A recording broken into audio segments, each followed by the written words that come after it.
Hello everyone, this is Coşkun from Sandvik Manufacturing Solutions. Today I'm going to talk about post-processing, which is an essential step after CAM software toolpath generation. Basically, post-processing is translation, but translation into machine language. We talked about CNC machines.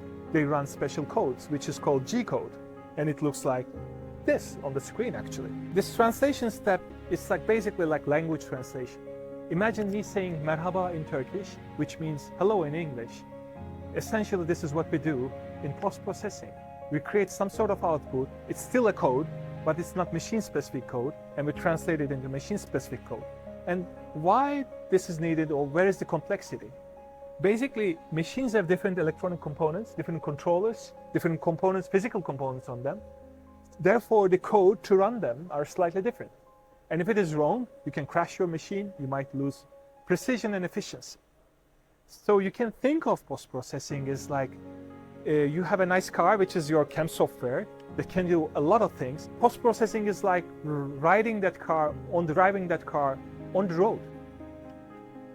Because after post-processing, everything you created in the software world is transferable to physical world to produce the actual components.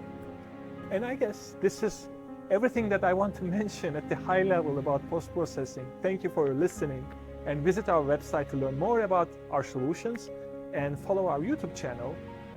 Thank you.